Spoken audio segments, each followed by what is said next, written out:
Ano pa? Putang bengi. Pangit pakinggan. Ano po? Pero alam ko po, mayroong isang maganda. Dakal salamat. Ano po? Dakal salamat. Ano po? Ang tema po na sinabi ng inyong butihing kuraparo ko ay remembrance and gratitude. Remembrance and gratitude. Pag-alaala at pagtanaw ng utang na loob. Ano po? Hindi lang po pasasalamat, kundi pagtanaw ng utang na loob. Pag-alaala, hindi lang paggunita. Paggunita kasi is to celebrate. But there are things we remember even though we do not celebrate. And it's good to understand that not only the good things we remember, even the bad things. Not only the happy moments, even the sad moments, we remember. What is important is the lesson that it brought to our lives. Kahit pangit ang karanasan, basta nagdulot ng aral, ay maganda po itong alalahanin. Ano po? At maganda pong pagtuunan ng pansin, kung hindi kayo marunong mag-alaala, wala kayong ipagpapasalamat. The moment we forget, then we have nothing to be grateful for. Noong linggo, ang pinag-usapan po natin sa Ebanghelyo ay ang pagkabulag. Ano po? Ang tema ng linggo ay ang pagkabulag. Hindi yung hindi ka nakakakita. Bulag ka kasi ayaw mong tingnan ang mga bagay na dapat mo makita. Bulag ka kahit ikaw ay may mata, kasi ayaw mong tingnan. Namimili ka ng tinitingnan. At dahil ikaw ay namimili ng tinitingnan, madalas, kung hindi man minsan, ikaw ay nakakalimot magpasalamat. Ang kawalan ng pasasalamat ay nagdudulot ng kawalan ng utang na loob. At madalas ko po itong sinasabi na ang utang na loob ay hindi nababayaran. Ang utang na loob ay tinatanaw. Kahit kailan, hindi mo yan mababayaran. Ano po? Tinatanaw mo yan. Habang panahon yan, hindi lang nasa iyong iisipan, kundi nasa iyong puso. Kasi minsan, ang utak ay nakakalimot, pero ang puso ay minsan hindi nakakalimot. Mga minamahal na mga kapatid, ibig ko po kayong anyayahan sa hapong ito, ano yung mga bagay-bagay na dapat nating intindihin tungkol sa pag-alaala at ano ang hamon na dinudulot nito sa buhay natin bilang mananampalataya. Unang-una po, ang pundasyon ng tunay na galak, ng tunay na saya, ay ang kakanyahang magpasalamat. Ang pundasyon, sa madalit sabi, kung kayo po ay hindi marunong magpasalamat, malungkot ang buhay ninyo. I always say this, the secret of a happy life is a grateful spirit. Ang sekreto ng masayang buhay ay ang mapagpasalamat na puso. Hindi lahat ng masayahin marunong magpasalamat. Pero lahat ng marunong magpasalamat, masayahin. Kaya kung kayo po ay miserable, Hindi ibig sabihin wala kayo. Kung kayo ay miserable, hindi ibig sabihin kayo ay mahirap. Kung kayo ay miserable, hindi ibig sabihin kayo ay may sakit. Kadalasan tayo ay miserable dahil hindi tayo marunong magpasalamat. Hindi tayo marunong magpasalamat. At sabi nga, ano bang inaasahan mo sa isang mahirap kumpara sa isang mayaman? Anong aasahan mo? Anong aasahan mo sa isang may sakit kumpara sa isang malusog? Anong aasahan mo sa isang dugyot kumpara sa isang buhay mayaman? Anong aasahan mo sa isang pangit kumpara sa isang maganda? Di po ba, na? Anong aasahan nyo? Ang sagot nyo ay wala. Di po ba, na? Wala kang maasahan dyan. Mahirap lang yan. Wala kang maasahan dyan, may sakit yan. Wala kang maasahan dyan, wala yang tinapos. Di po ba, na? Kadalasan ang takbo ng isip natin sa mga taong wala kang maasahan. Pero, ang malaking pero ay, bakit itong mga ito na walang-wala, pag nakatanggap, grabe magpasalamat. Grabe magpasalamat. Bakit yung walang-wala, pag nakatanggap, grabe magpasalamat.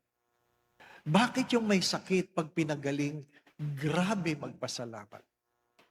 Bakit yung mga nagugutom pag pinakain mo, grabe magpasalamat? Di po ba? At yun ang katotohanan na sabi nga, iminumulat ang mga meron. Kung ito'y wala, marunong magpasalamat, bakit yung mga meron, hindi marunong magpasalamat? O nagrereklamo? Bakit yung mga may sakit na pinagaling, punong-puno ng pasasalamat, kumpara sa malulusog, na kaunting sakit lang, nagrereklamo sa Diyos? Ano po ang sagot? Kawalan ng utang na loob. Kawalan ng utang na loob. Because we feel we are so entitled. Eh ano ngayon, nag-aral ako eh. Nakatapos ako dyan eh. Ito ang tinapos ko eh. Pinaglalaban natin ang karapatan. Mga minamahal na mga kapatid, maganda po itong alalahanin na hindi tayo makakapasok sa langit dahil sa karapatan.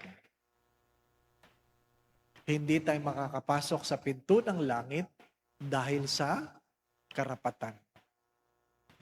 Kahit magbasa kayo sa Biblia, simula hanggang huli, hindi sinasabing makakapasok ka sa langit dahil karapatan mo. Tayo ay walang karapatan. At kung naintindihan mo na wala kang karapatan, ibig sabihin, ang iyong kaligtasan ay isang malaking biyaya. Malaking biyaya. Habang ako po ay tumatanda, binabalik-balikan ko po yung aking buhay, ang mga yugto ng aking buhay na noon aking tinatanong, bakit? Bakit? Bakit? Maraming bakit. Feeling mo aping-api ka. Bakit? No? Nawalan ka nito, bakit? Hirap na hirap ka sa pag-aaral, bakit? Maraming bakit. Maraming bakit. Ngunit, yung mga bakit na yun, at ang pagtataon ng yun, ay nagbukas ng kamulatan, nagbigay ng katuruan, upang magkaroon ng bagong pananaw sa buhay. Sa buhay. Pag pinag-usapan po natin ang kahirapan, Kadalasan ang sinasabi niyo walang pera. Di po ba na? Sinong mahirap? Walang pera. Sinong mahirap? Walang makain. Sinong mahirap? Walang tinapos. Pag pinag-usapan ng mahirap, yung wala. Wala. Nung ako po ay na-stroke, alam po ng marami sa inyo na ako'y na-stroke, ano po, na sa araw na yon, malusog na malusog ka, nagmisa ka ng umaga, alas 7, nagkasal ka ng alas 3, nag-drive ng alas 5, alas 5:15, stroke. Completely paralyzed. Completely paralyzed. Ano po? Meron lang akong pandinig at pwede ako magsalita, pero wala. Hindi ko pwedeng imulat ang aking mata kasi naduduling ako. Wala na lahat. Wala nang pakiramdam simula leeg hanggang paa. Kaya nakiusap ako sa aking kasama na sabihin yung security guard ng Mercury Drug na buhatin ako, ilipat ako mula sa harapan ng sasakyan hanggang likod. Ano po?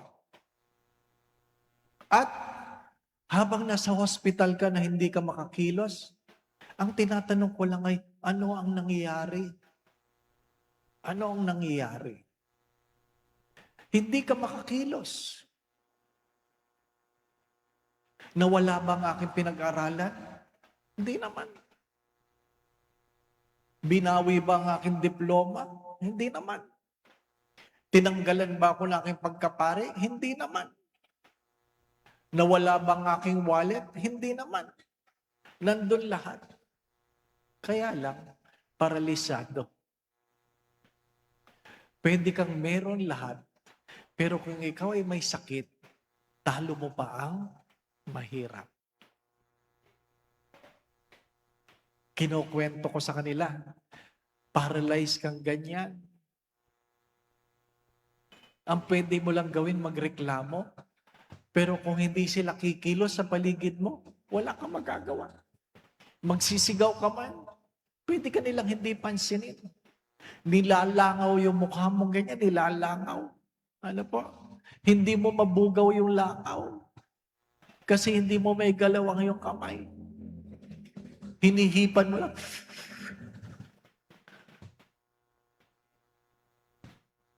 Ano ibig ko sabihin? You can have everything what you have.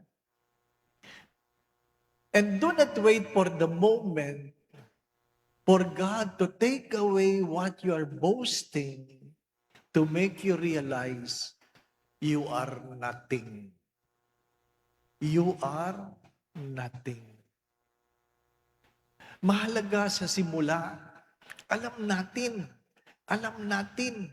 na tayo ay walang-wala. At kung ano man ang meron tayo, ay dahil yan sa biyaya ng Diyos. Pinag-uusapan namin kaninang umaga, pagdating ng Biyernes Santo, wala namang misa ng Biyernes Santo, di po ba, no? Meron lang liturgy of the word, may veneration of the cross, mayroong communion, wala nang final blessing. Di po ba? At anong kauna-unahang ginagawa ng pari pagpasok sa simbahan? Dadapa siya dyan sa harapan, di po ba na? Dadapa ang pari. Si Bishop Sok sabi niya, kung dadapa kayo, huwag niyong wawalisan. Huwag daw wawalisan. Ano po? Kung dadapa ka dyan, huwag mong pawawalisan. Kasi yung ibang pari, pinalalagyan pa ng carpet eh. Hindi po ba? No? Hindi ko alam dito sa Pampanga. Pero sabi, pag dumapa ka dyan, huwag mong pawawalisan. Ano ibig sabihin nun? Ang pagdapa ng pari sa harapan ng altar ay pag-alaala na sa napakabuting mukha ng Diyos, nginudgod mo sa lupa dahil sa iyong kasalanan. Wala namang ginawa sa iyo ng masama ang Diyos. Pero, nung ang Diyos ay nagbabata, nginudngud mo ang mukha ng Diyos sa lupa. Kaya nga sabi, kung napansin nyo, pag Biyernes Santo, ang pari ay hindi humahalik sa altar table. Hindi humahalik sa altar table. Hindi ko alam kung napapansin nyo yun. Ano po? Simula sa pagkakadapa, tuloy agad sa opening prayer. Bakit? Bakit hindi hinahalikan ng altar table? Sapagkat pinamumukha sa pari na hindi lahat ng paghalik ay maganda. Dahil ang paghalik ni Judas ay pagkanulo sa kanya. Di po ba? Yun lang naman bagong kasal, ang halika. Yung mga sabik na sabik. Pagkatapos ng kasal, pag sinabi, itaas na po ang belo. Naku, excited! Pati yung mga tao, di ba? Pwede mo nang halikan ng iyong asawa. Talaga namang. Pero pag wedding anniversary, buwan-buwan, aming binibless yung mga nag-anibersaryo ng kailang mga kasal. Ano po? Halikan nyo na po asawa nyo. Alam niyo kung saan humahalik? Walang humahalik sa labi. Parang diring-diri. Ano nangyayari? Di po ba na? Mananabi ako. Total, pinag-uusapan naman natin. Mananabi ako. Yung mga misis dito, kung alam mo ang iyong mister, may hinahalik ang iba. Hello? Kung ang iyong mister, alam mong may hinahalik ang iba, magpapahalik ka pa ba? Kita nyo na? Di ba? Simple lang. Ang hindi paghalik ng pari sa altar table ay isang paggunita sa isang nakakahiyang pagkakataon na ang sarili mong alagad, hinalikan ka, hindi dala ng pagmamahal, kundi pagkakanulo. Bakit ka nagkanulo? Wala kang utang na loob. Wala kang utang na loob dahil wala kang ipinagpapasalamat. Wala kang pinagpapasalamat dahil wala kang natandaan na sa dinami-dami ng milagrong nakita mo, wala kang natandaan. At yan ang problema natin. Kaya hindi natin magunita ng maayos sa mga mahal na araw ay dahil malilimutin tayo. Wala tayong natatandaan. Maliban sa sama ng loob. Di po ba, no? Kaya nga sinasabi ko rin ito, may mga pagkakamali na pwedeng limutin. May mga pagkakamali na pwedeng patawarin, pero hindi pwedeng limutin. There are things that can be forgiven, but cannot be forgotten. Bakit pagpangit, hindi nakakalimutan? Di po ba? Bakit pagpangit ang karanasan, hindi nakakalimutan? Pero pag maganda, ang daling limutin. Bakit ang mga anak walang utang na loob sa mga magulang? Sorry ha. May mga anak na walang utang na loob sa magulang. Na pag humihingi ang magulang, para bagang napakabigat sa anak magbigay. Magbibigay pero susumbatan ka pa. Anak, pahingi naman pambili ng gamot. Ano sasabihin na anak? Hindi nyo kasi inaayos ang buhay nyo eh. Kaya kayo may sakit. Di ba?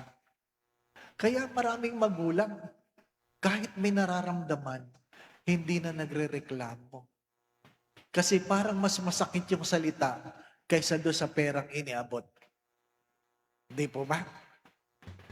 Malilimutin ang mga anak. Malilimutin. Napakadaling magsabi sa magulang, "Ma, paulit-ulit ka naman eh." Di po ba? Sinasabihan mo ngayong matandang magulang, "Huwag kayong paulit-ulit, ang kulit nyo."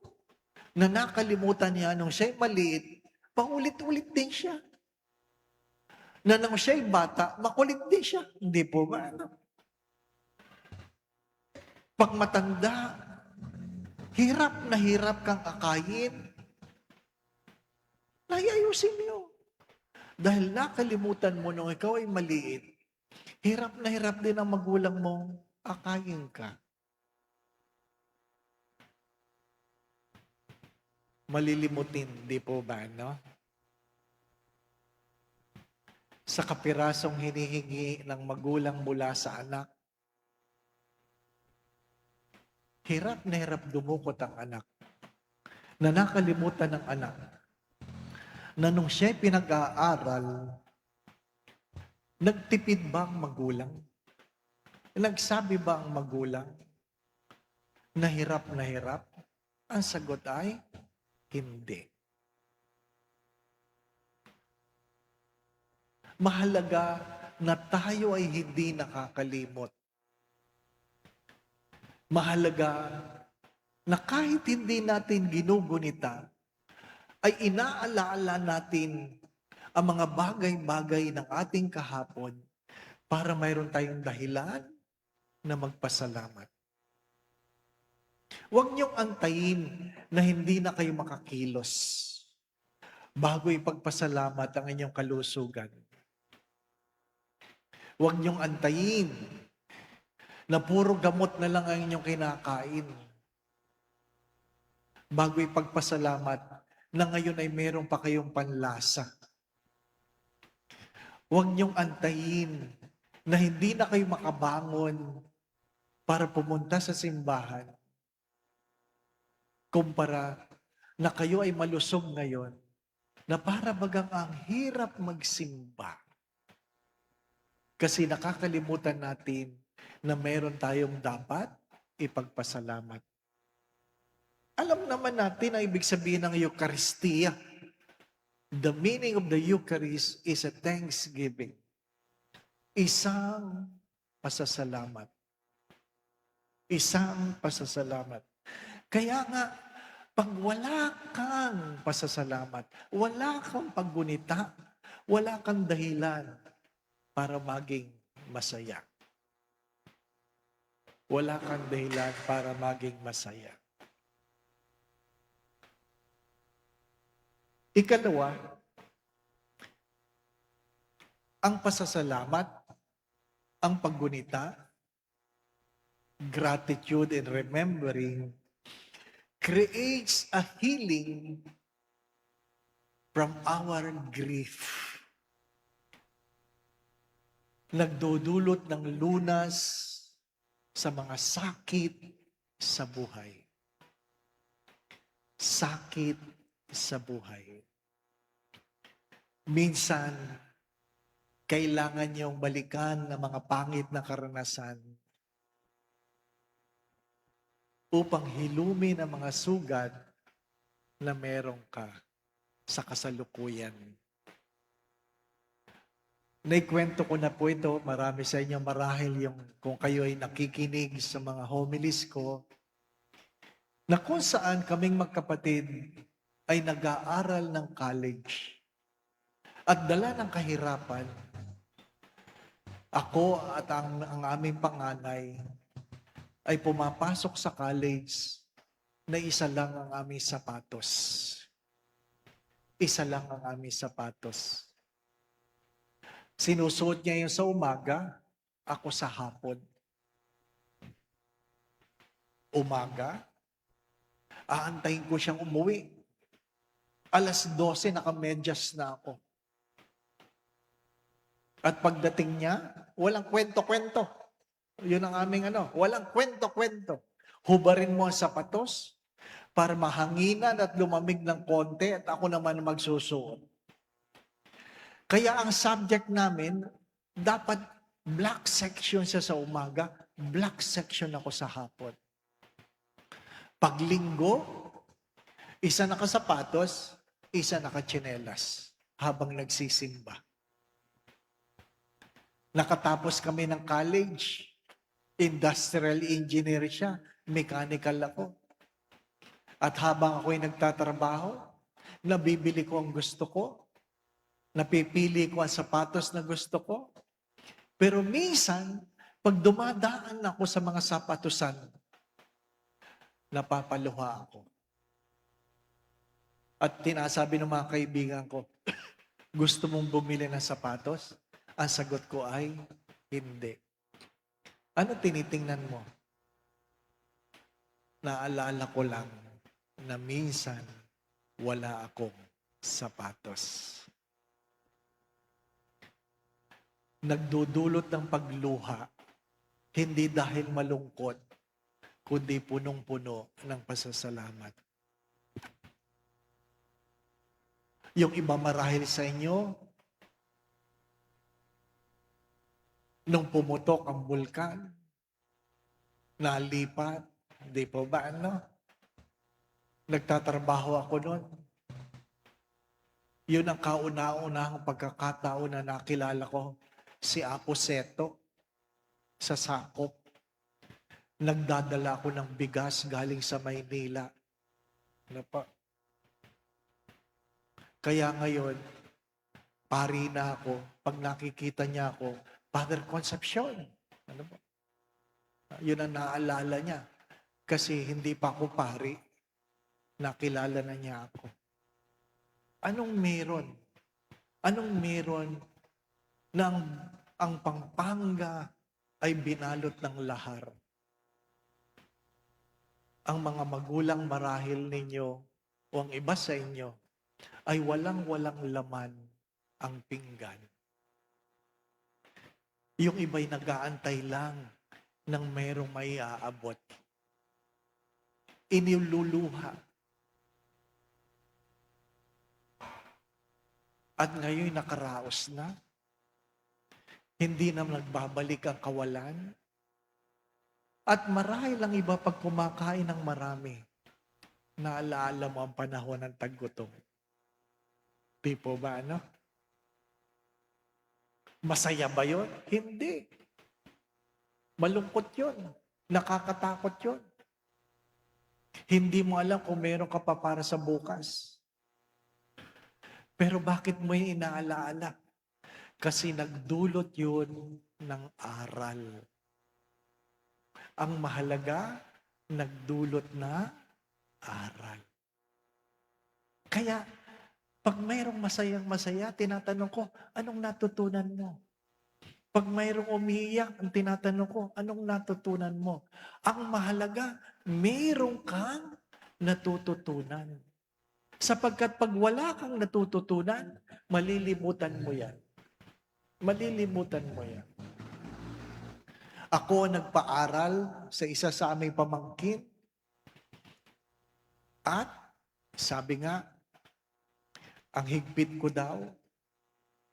At nung nalaman niya na nung kami nag-aaral, isa lang aming sapatos, umiyak siya. At sabi niya, sorry po tito. Sorry po. Hindi ko alam na iyon ang iyong karanasan. Ang ating karanasan ang humuhubog sa ating mga pagkatao. Kaya nga, may kanya-kanya tayong ugali. Dahil hinuhubog tayo ng ating karanasan. Hindi ako madamot, marahil sinasabi mo, kaya lang dumanas ako ng hirap. Kaya ako ay tipid. Hindi naman ibig sabihin ng tipid, madamot. At yung mga hindi nakaranas ng hirap, yan yung kung mag-aksaya, ay grabe. Di po ba, no? Grabe. Mga minamahal, mga kapatid, maraming mga sugat sa buhay na hinihilom kung atin lamang binabalik tanaw ang ating mga kahapon. Kaya mahalaga sa mga magulang, nagkukwento sa mga anak ng kanilang hirap. Kasi akala ng mga anak, ganun kadali ang buhay. Palagi ko yan sinasabi sa aking mga misa, mga anak, ang dami ng problema ng iyong mga magulang. Huwag mo nang dagdagan. Matitibay lang ang dibdib. Hindi mo lang alam ng iyong ama ay lihim na lumuluha minsan. Itinatago ang mga luha dahil takot sila na sabihan na sila ay mahina. Kaya kahit gaano kalaki ang problema, nakangiti. Di po ba ano? Nakangiti. Ayaw ilabas ang saloobin kasi baka sabihin ay mahina. Di po ba ano? Well, alam ng Diyos. Kaya nga sabi nila sa isang aklat na binasa ko noon, pag ikaw daw ay umakyat sa langit, isa daw sa hahanapin sa iyo ni San Pedro ay ang mga sugat sa iyong mga palad. Tatanungin ka daw, show me your nail marks.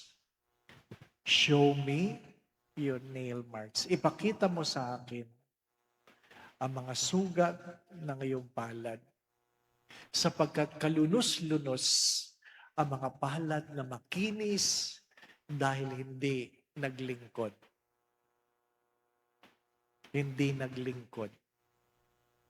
Kaya nga, parang pag-wedding anniversary, pinapahawak ang kuli sa lalaki, yung palad ng kailang misis. At sasabihin ko, naalala mo ba nung unang hawakan mo yan, ang kinis, ang lambot. Ngayon, ang kapal na. Di po ba? No? Ha? Bakit? Nagtrabaho eh. Di ba? Naglaba. Naglinis ng bahay. Yan ang kanyang napala nang ikaw ay kanyang pinakasalan. Di po ba? No? Totoo naman, di po ba? Ang mas malungkot na kwento, mas makinis ang palad ni Mister kumpara kay Mrs. Yun ang nakakatakot, di po ba? No? Ganon talaga. Ang ating mga pag-oo, may kaakibat na responsibilidad. Pero ito po ang aking sinasabi. Kahit gaano kapangit ang karanasan, pag iyon ang natatawanan, you're able to laugh at it, it means you're already healed from it. Ano mang kapangit ang karanasan, pag inyo nang natatawanan, ibig sabihin, naghilom na ang sugat. Di po ba na? Pero pag inaalala niyo at lumuluha pa kayo, ay, nakakulong pa kayo sa pangit na karanasan. Nakakulong pa kayo sa pangit na karanasan. Ayaw mong, wag na nga natin pag-usapan yan. Di ba na? Bakit? Nasasaktan ka pa eh. Nasasaktan ka pa. Hindi. Pag-usapan mo para mahilom. Sapagkat kahit anong sugat, pag gumaling, talagang merong peklat. Di po ba, anak? Ano mang sugat, pag gumaling, may peklat. Noong ako ay nasaksak dahil na-hold up ako ng 1982. Ano pa? 1981. Nasaksak ako. Pag kinakapa ko yung peklat, hindi ko makalimutan. Alam ko, saksak yan. Pero, hindi lang ko naiwan doon sa ako'y na-hold up. Pinapaalala sa akin kung gaano kabuti ang Diyos sa mga panahon na ako'y hindi nagsisimba. Kailan mo naiintindihan ang pagmamahal? Kapag hindi ka karapat-dapat. Kailan mo naintindihan ang pagmamahal? Kapag alam mong hindi ka karapat-dapat. Pero pag alam mong ikaw ay mabuti at ikaw ay minamahal, ano sagot mo? Dapat lang. Di pa ba, anak? Ano sagot natin? Dapat lang. Uy, love na love ka ng mister mo. Dapat lang. Di ba, anak? Kasi mabuti ka eh. Di ba? Pero pag ikaw yung nagwala at minahal ka pa rin, alam mo, punong-puno ng kababaang loob, pagsisisi, kahit pinatawad na, merong pasasalamat. Di po ba, anak? Kaya nga mga bata ngayon, pag binigyan mo, pag binigyan mo mga bata, hindi nagpapasalamat. Ang sinasabi ng bata, ito lang. Di ba? Ito lang. Mga minamahal na mga kapatid. Kaya nga, hindi ko po alam dito sa Pampanga. Yung mga bata, pagdating ng Pasko, ang laman ng isip, pera. Pera. Pagdating ng Pasko, nandun lahat sila sa labas ng simbahan. Akala mo yung mga tanod. Akala mo, nagpapatras ng sasakyan, di naman marunong. Pito lang ng pito yon. Ano pa? Para lang masabi na sila ay may ginagawa. Ano pa? Kaingay. Sinasabihin kayo na, tumigil nga kayo dyan. Hindi naman kayo marunong magano. At pagdating ng araw ng Pasko, nakita ko yung mga bata sa tabi ng simbahan, nagbibilang ng pera. Sabi ko sa kanila, ano, kumusta? Sabi ng isang bata, mahina, Father, mahina. Ang Pasko ay hindi na tungkol kay Kristo, tungkol na sa negosyo. Di ba, no? Pero ano sabi ko, pag tumaba ka sa panahon ng Pasko, naintindihan ko. Pero pag tumaba ka sa panahon ng Kwaresma, may problema ka. Oo. Pag tumaba ka sa panahon ng Pasko, normal yun kasi ang daming party. Ang daming kainan, di po ba, no? Hindi ko lang alam dito sa Pampanga kasi kararating ko lang, pinakain kagad ako eh. Dinahandahan ko lang, baka makalimutan ko sasabihin ko eh.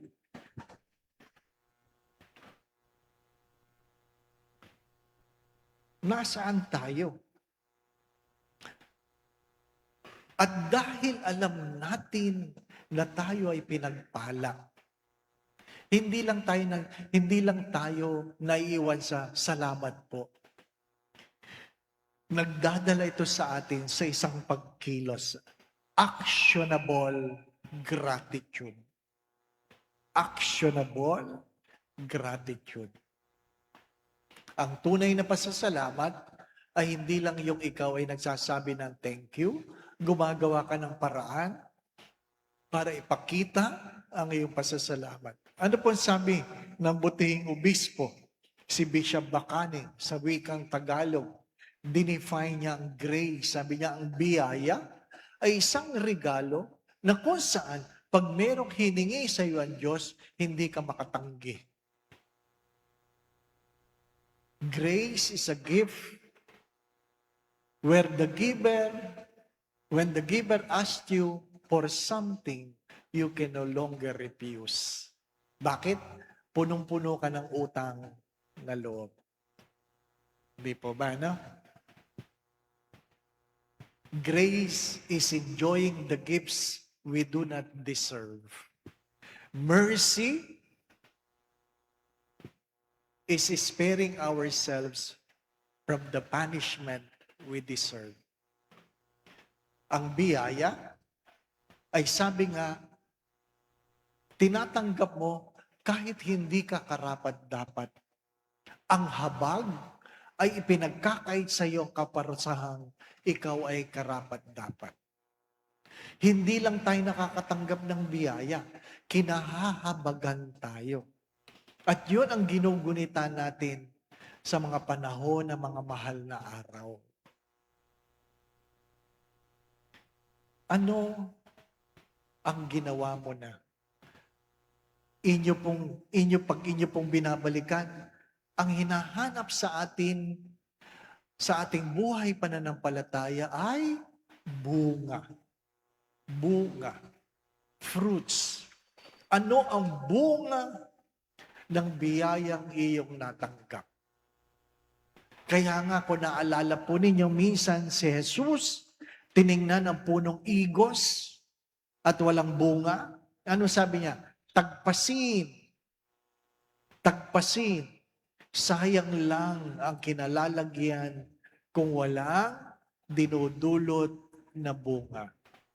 Anong sabi ng hardinero? Pahintulutan niyo po ako na lagyan ng abono, dukalin ng lupa, at kung hindi pa rin siya mamumunga sa isang taon, atin po siyang tatagpasin.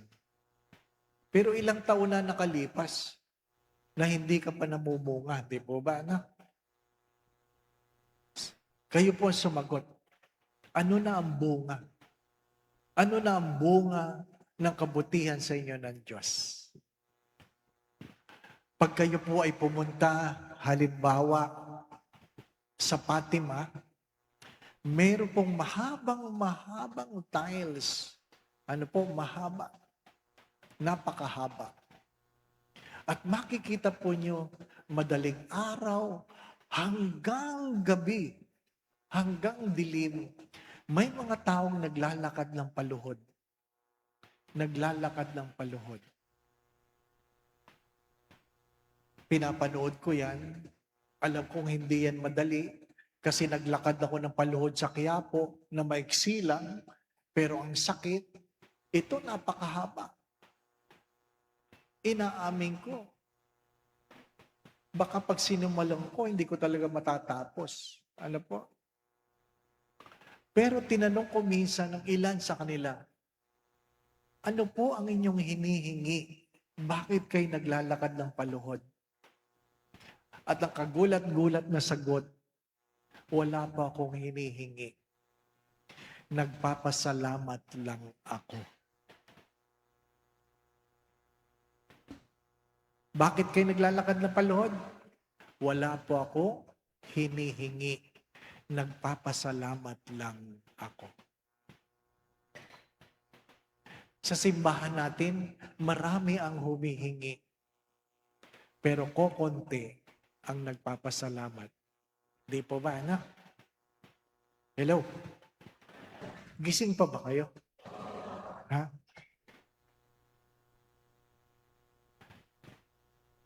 Yan ang katotohanan.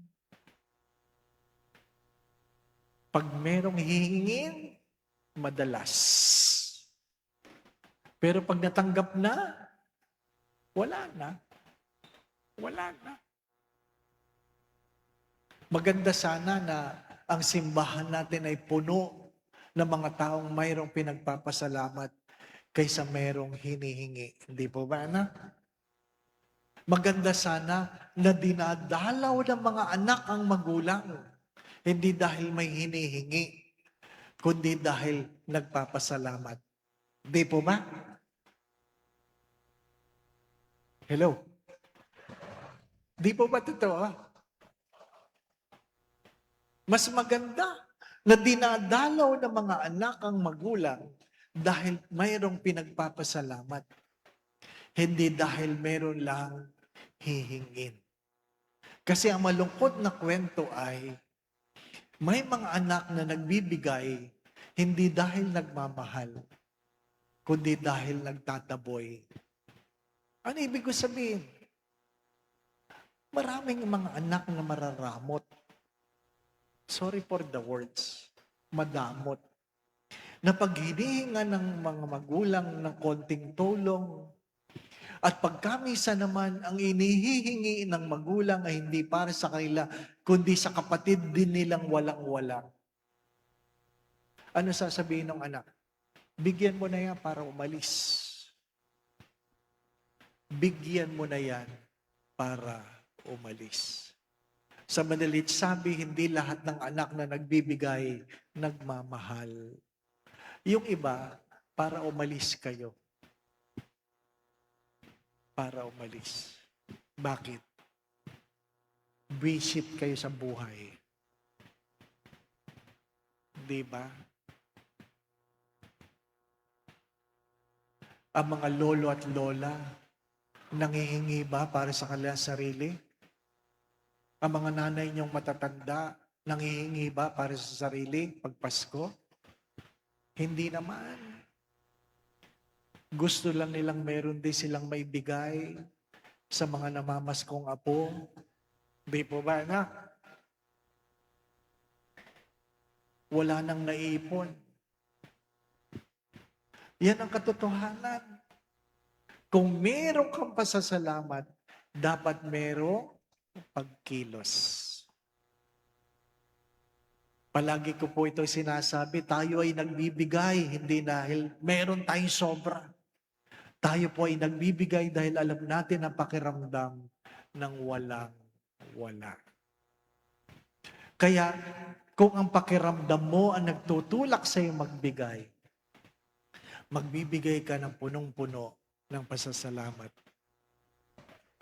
Dahil sinasabi ko, o sinasabi mo sa sarili mo, kasi minsan, walang-wala ako. Di po ba? Walang-wala ako. Pang-apat, to remember and to be grateful is to be able to find goodness even in difficult days, setting time to intentionally remember blessing can foster a more positive mindset and greater awareness of goodness. Matatapos din yan. Ano man ang pinagdadaanan nating hirap, matatapos din yan. Sino sa inyong namatayan ng COVID? Meron po ba? Kamag-anak na namatay ng COVID? Aba, ang swerte nyo. Ilan lang. Ang akin tanong, bakit hindi kayo namatay?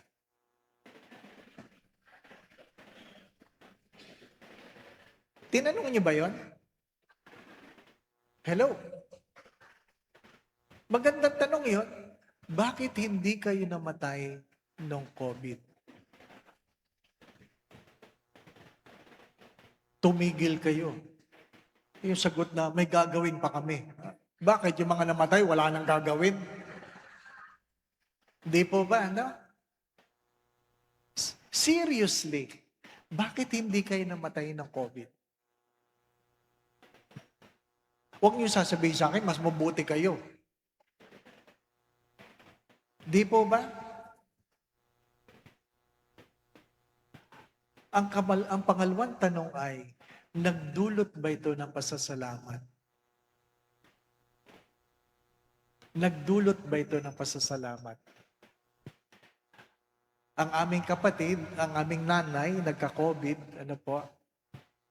Siyempre, kinabahan kami. Hindi namin alam na pagpapasok sa ospital, lalabas pa ba yan ng tao? O baka abo na, di po ba? Ano?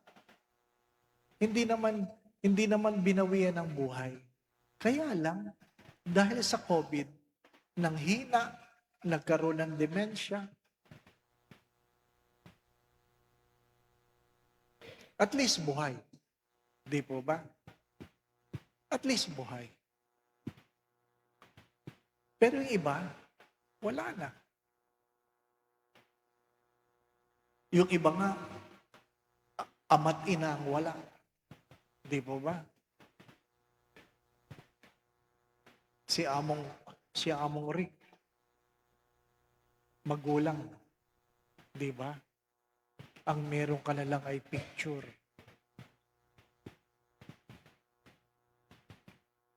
pagluha na lang ang meron. Pero hindi yun ang dahilan para siya'y tumigil sa paglilingkod. Ang dami niyong dapat ipagpasalamat. Kaya ang dami niyong dapat gawin. Yan ang problema. Umatag kayo na recollection ngayon. Nalaman niyo na ang dami niyo palang dapat gawin. Kasi ang dami niyong dapat ipagpasalamat. Di po ba, ano?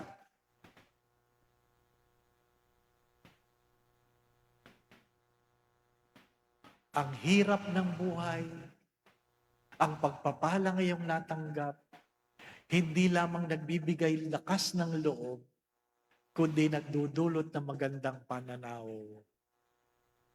A different perspective. A different attitude. Diba? Huwag niyong kakalimutan, hindi sakit o hindi karamdaman ng pagtanda. Hindi po ba, no? Feeling ng iba, pag sila'y masakit na ang tuhod, masakit na ang bewa, mabagal na dahil sila'y matanda, feeling nila may sakit sila. Wala kayong masakit, matanda lang kayo. Ano po ninyo? Tanggapin ninyo. At pag kayo ay matanda, ibig sabihin kayo ay mahaba ang buhay. Magpasalamat kayo. Hindi yung reklamo kayo ng reklamo. Meron akong parokyano, reklamo ng reklamo. Ang tanda na daw niya. Masakit na, Father. Mabagal na ako. Mahina na ang tenga ko. Malabo na ang mata ko. Ang dami ko ng gamot. Kaya ako late sa misa. Ay, hindi naman dahilan yun. Porque matanda kayo, late kayo sa misa. Tanghali lang talaga kayong nagising, di po ba? No? Nakalimutan yung mabagal na lang talaga kayo. Kasi kung kayo ay tatawid nung kayo ay malusog pa, doon sa kabilang kalsada papunta dito, baka 1 minuto lang nandito na kayo. Pero, di po ba? No?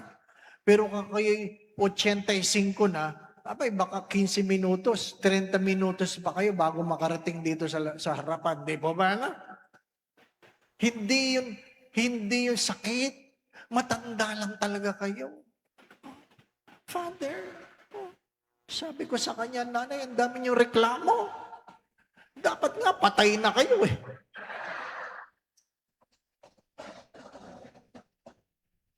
Pagka minsan, ang dami natin reklamo dahil hindi natin nakikita ang biyaya sa mga nakalipas na panahon. Di po ba, na? Nakakalimutan natin eh. Nakakalimutan natin. Kanina, ang dami nagpapapicture. Hindi ko maintindihan kung bakit. Hindi po ba? Ha? Papicture na papicture. Bakit ba? Hindi po ba? Ano? Ha? Gusto kong itanong, nagpapapicture ba kayo sa kura paroko ninyo? Oh. Pag matanda na ang pari, hindi nyo na pinapansin. Di ba? Kasi pag bata, amoy pari pa eh. Pag matanda na, paring may amoy na, di ba ba? Ano? Iniiwanan na. Anong sabi ng isang matandang monsignor sa akin? Sabi niya, alam mo, Dave, nung bata ako, ganyan din ako. Alin po yun? Yung ganyan, ang dami nag-iimbita, ang dami nagpapakain, ang dami nagbibigay. Ay ngayon po, wala na. Kinalimutan na nila ako. Sabi ko, ganyan din ako pagtanda mo, Senyor. Ganyan din. Diyan din ako pupunta. Di ba ba? Ano? Napakadaling iwanan ng matandang pari. Doon sa isang misa, isang pari nakatulog sa misa dahil diabetic. Oh, hindi naman patay. Naghihilik pa eh. Ano po? Pero pag kayo na high po, ang hirap niya talagang gisingin. Di po ba? Hindi na siya pinagbibigay ng komunyon, baka matisod. Pinaupo na lang siya habang nangungumunyon. O, nakatulog. Nag-hypo, ginigising, hindi magising. Nung nagising siya, wala na mga tao. Nag-aalisan na yung mga tao. Kaya nung makita ko siya sa aming meeting, sabi ko, Monsi, may balita ako sa inyo. Ano yun? Iniwan ka daw ng mga tao sa misa. Sabi niya, oo. Ang sama ng mga yan, ang sama. Bakit, Monsi? Bakit pag nagmimisa ako, habang ako'y nagmimisa, nakikita ko silang natutulog, iniiwanan ko ba sila? Magsabi kayo. Di ba? Tinutulugan nyo naman talaga ang misa, pagka-misa, di po ba? Ano? Oh. Yung ibang nga sa inyo, pag may nakitang pari at siya magmimisa, sasabihin nyo, sleeping time. Alam nyo na di po ba? Ano? May mga paring ibong Adarna, di po ba? Ano? Na pag nagsalita, talagang kahit anong mulat mo, makakatulog ka di po ba? Naku, Father, pag yan ang nagmisa, talagang makakatulog ako. Ano sagot ko dyan? Huwag mo siyang kakalimutan. Huwag mo siyang kakalimutan. At saan man siya nalilipat, alamin mo. Bakit, Father? Darating ang araw na hindi ka na makakatulog. Magsimba ka para makatulog ka. Di ba ba? Di ba? Lahat may dahilan. Lahat may dahilan. Oh. Imagine nyo na lang, di ba ba, ano? Natutulog yung nagsisimba, natutulog yung nagmimisa, di ba ba? Oh, totoo naman yun. Yung iba talaga, sa misa lang natutulog Unang pagbasa, unang pagtulog. Ikalawang pagbasa, pangalawang pagtulog. Di ba ba, ano? Humiliya, mahaba-habang pagtulog. Kaya pag nagising siya, tapos lang, tapos na. Parang masama ang loob, maiksi ang homily, no? Bitin bitin, di ba? Yung iba, bigla na lang tumatayong ganyan kasi akala niya, pinatatayo na, di ba ba? Nag-homily pa si Father, biglang tumayo. Ano pong kailangan ninyo? Wala po. Nalimpungatan, di po ba? Ano? Wala. Kasi ang mga misa, pagkamisan, obligasyon, hindi pasasalamat. Di po ba? Minsan, ang mga misa ay obligasyon, hindi pasasalamat. Kung marunong tayong tumanaw ng utang na loob sa Diyos, sikip palagi ang simbahang ito. Bakit maluwag? Maraming nakakalimot, magpasalamat. Yun lang yun. Bakit hindi kayo dinadalaw sa bahay ng inyong mga anak? Nakalimot, magpasalamat. Bakit hindi nagbibigay? Nakalimot, magpasalamat. Bakit hindi tumutulong? Nakalimot, magpasalamat. Di po ba? Ganun lang yun. Mga minamahal na mga kapatid, when we are so entitled, we find it difficult to look for reasons to be grateful. To be grateful. And number 5, to remember and to be grateful is to be able to make sacrifices in honor of the person. Bakit ka nagtitiis? Bakit ka nagsasakripisyo? Kasi minsan, yun na lang ang pwede mong gawin para ipakita ang iyong pasasalamat. Wala po ako maibigay. Maglilingkod na lang ako. Wala po akong maibigay, tutulong na lang ako. Merong isang lalaki noon sa Quezon City, sa isang parokya na aking pinaglilingkuran, na nag-isip na magbigti Sa hindi inaasahang pagkakataon, umupo siya sa isang misa ko at sa biyaya ng Diyos, binago ang kanyang pananaw. At dahil doon, tumanaw siya ng utang na loob. Tumanaw siya ng utang na loob. At sabi niya sa akin, Father, hindi ako taga rito. Hindi ako mayaman. Pwede bang pahintulutan niyo ako na paminsan-minsan ako ang mag-map sa simbahan? Sabi ko, bakit kayo magmamap? Wala ho kasi ako may bibigay. Ibig ko lang suklian ang biyayang aking natanggap. Ay sabi ko, sige.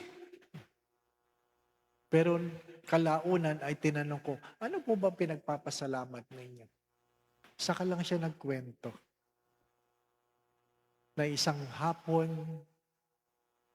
pauwi siya, galing sa kanyang trabaho, at inisip niya na hindi na umuwi sa pamilya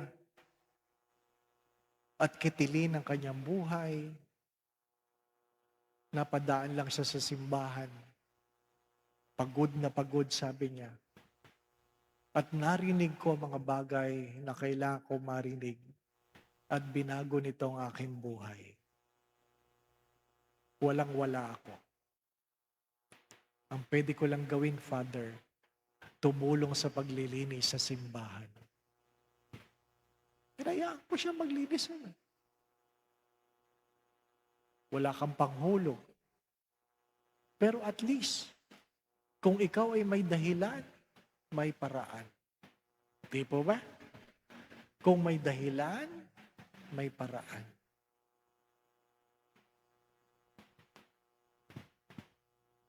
Kung ang anak ay may dahilan, gagawa at gagawa ng paraan yan na dumalaw, magbigay, tumulong, magmahal. Mga minamahal na mga kapatid, pagtitiis ba yon? Ang sagot doon ay pagtanaw ng utang na loob. Sabi ko nga, pwede kang magbigay ng walang pagmamahal, pero kahit kailan hindi ka pwede magmahal nang hindi ka marunong magbigay.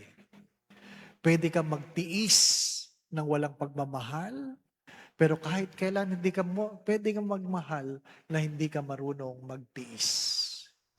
Pwede kang maglingkod ng walang pagmamahal, pero kahit kailan hindi ka pwede magmahal na hindi ka marunong maglingkod.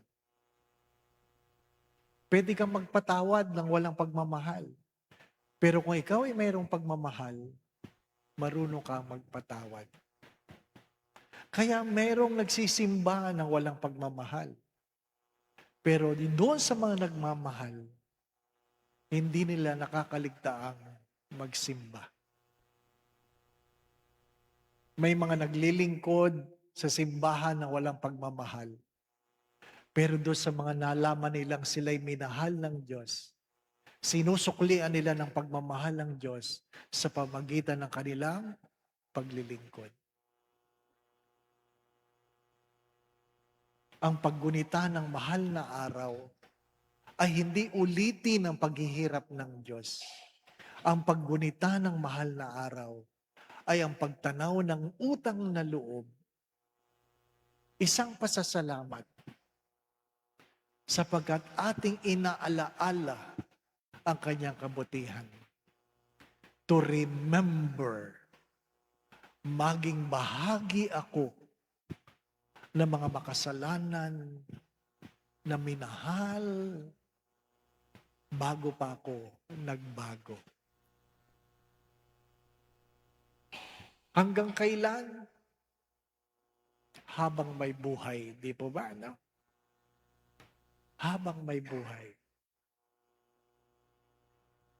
At sabi nga,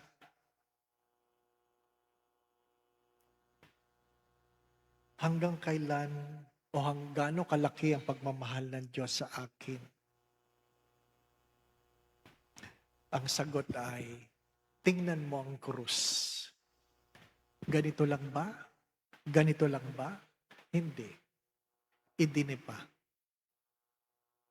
Ang dipa na yan, ang panukatan ng pagmamahal sa iyo ng Diyos.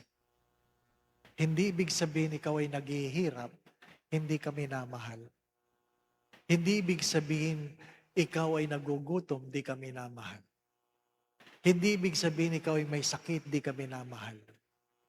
Sapagkat minsan ang mga yan ay bahagi ng buhay upang maalaala mo na ikaw ay patuloy na minamahal.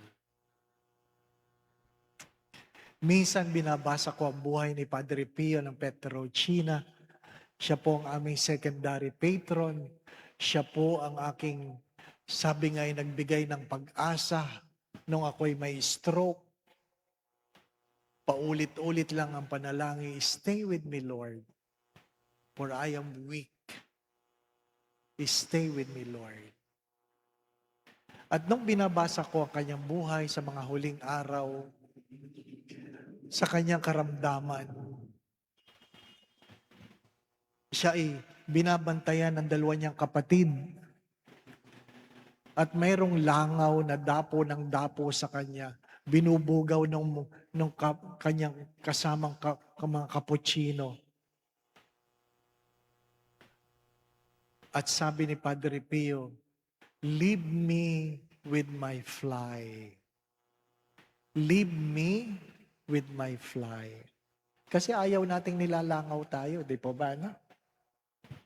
Ayaw natin. Pinagninilayan ko yun kasi nung ako'y na-stroke, iba talagang pakiramdam nang ikaw ay nilalangaw eh. Ano po? And I pray, and I ask Padre Pio, grant me the patience to understand the discomfort in this broken world. Mali yung aking panalangin. Dininig. Kaya minsan, nagmimisa ka, nilalangaw ako. Sabi ko, ano ba na ito? Nilalangaw. Nag-homily ka, nilalangaw ka. Ano po? Natatawa na lang ako. Ano? Natatawa na lang ako. Dahil minsan, mapagbiro ang Diyos. Ikaw naman, di ko mabiro. Di po ba? No? Huwag kang iyak ng iyak. Minsan, biniro ka lang eh. Di ba? Minsan, mapagbiro ang Diyos. Sabi nga ni Teresa ng Avila, ganyan talaga mga kaibigan ko. Minsan, binibiro ko. Ano sabi ni Teresa ng Avila? Yung mga kaaway ko naman ang biruin mo. Palaging ako lang. Di po ba? No? Kasi minsan ang pagbibiro ng Diyos masakit. Diba? My dear friends, my brothers and sisters, maiksi lang ang buhay. Hindi naman kailangang mahaba ang pagninilay. Di po ba? No? Kasi tinitingnan ko ang oras. 6:17 na. Sobra na ako sa isang oras. Di po ba? No? Diyan lang kayo. Sa Manila pa ako. Sana maliwanag po kung bakit mahalaga na tayo ay nag-ala-ala, inaala-ala natin. We try to remember. Because without remembering, there is no gratitude. Sometimes we celebrate. It is not always. As long as you remember. Do not forget this. The secret of a happy life is a grateful spirit. Not all happy people are grateful people, but all grateful people are happy people. They are grateful because they know how to remember. Amen. Magandang gabi po sa inyo.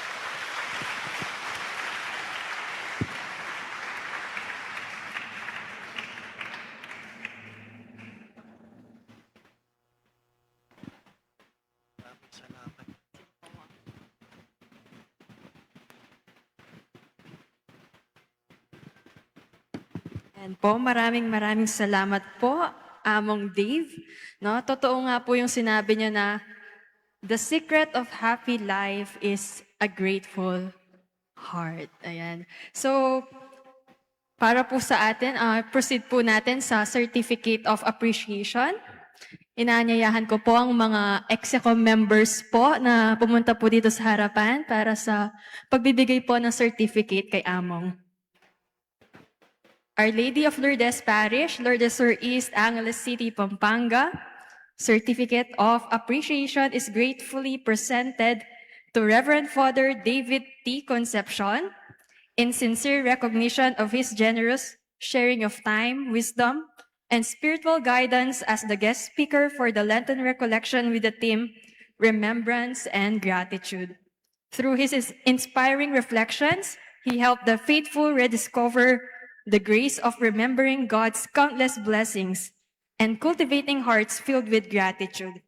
His message encouraged all to embrace the Lenten call to prayer, reflection, and renewal as our parish begins the first year of the journey toward the 75th founding anniversary. Given this 17th day of March in the year of our Lord 2026 at Our Lady of Lourdes Parish, Angeles City, Pampanga, signed by our PPC coordinator, Brother Eliseo R. Navarro, and our parish priest, Reverend Father Enrique M. Luzong, MASTHL. Maraming salamat po, Among.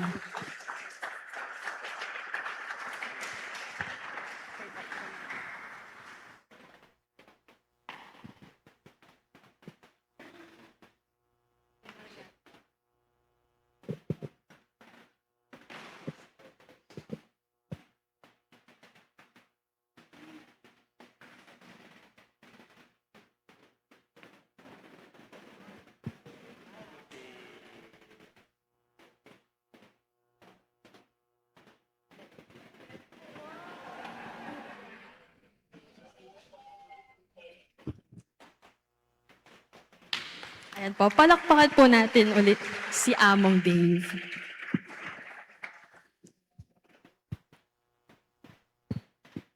At para po sa ating panghuling mensahe, tinatawagan ko po si Brother Eli Navarro dito po sa harapan.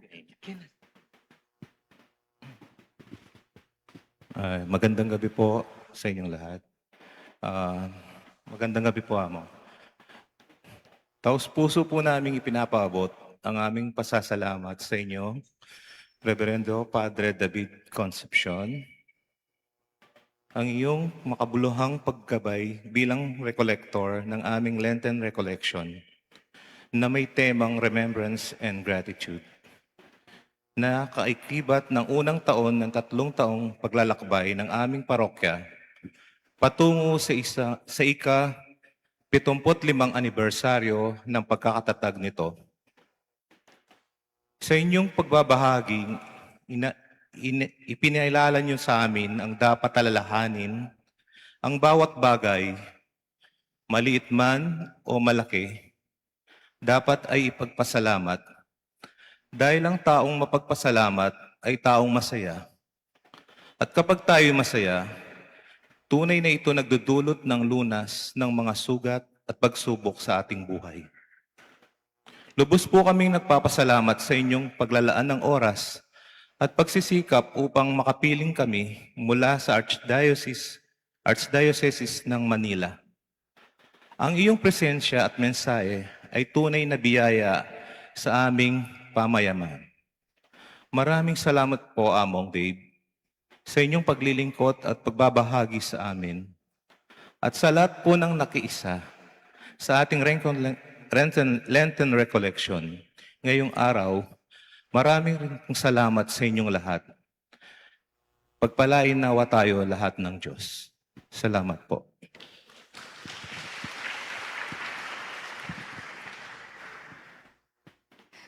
Maraming salamat po, Brother Eli. Ngayon po, inaanyayaan ng lahat na tumayo para sa ating final blessing. Before that, you can stay. I mean, you can, just very short, some personal na magpasalamat. I know how busy our dear Father Dave is. Pero isang chat lang po. And that's why we are so grateful in behalf of the parish community of Our Lady of Lourdes sa Angeles City. Salamat po sa pagpapaunlak ng iyong oras.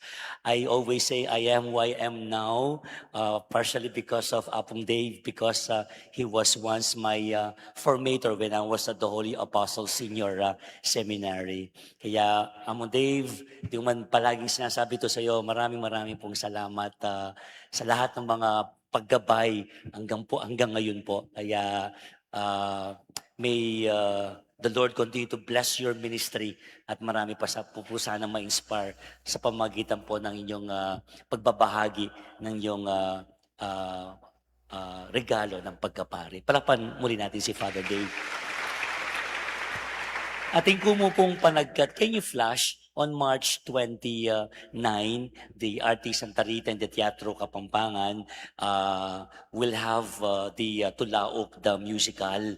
And this is it's free admission. Our director, Andy Alvis, came up with this, the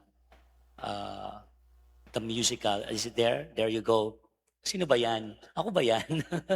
So I will have a special appearance in the Tulaok, the concert. This will be on March 29, am I right? Yes, at 7 p.m. Malapit lang po dito sa Lord's Transfiguration Parish, the parish of Father Deo Galang at LNS Subdivision. March 29, tama, is Sunday, 7 p.m. This is Sunday before the Holy Week celebrations. Admission is free. Yes, featuring the artist Santa Rita and the original cast of Tulaok Ning Manok, wherein kasama po tayo doon. Kaya lahat po ay inaanyayahan para dito po sa isang pagtatanghal. Maraming pong salamat. Thank you also to our PPC, PFC, the Execom, all the Chapel Pastoral Council, and the religious mandated organizations who are in full force supporting this Parish Lenten Recollection. Palapan din naman natin ang mga kasama ko po sa parokya. Maraming pong salamat sa inyo. The Lord be with you. Bow your heads and pray for God's blessing, and may the Almighty God bless you and your loved ones, the Father, the Son, and the Holy Spirit. Go in peace, glorifying the Lord by your life. Thanks be to God. Maraming salamat po at magandang gabi sa inyo. Can I have a group photo? Stay where you are. We always do this. From here, doon yung magpipicture, Father Dave, please. And the rest of the Execom, pwede po tayo dito. Yun.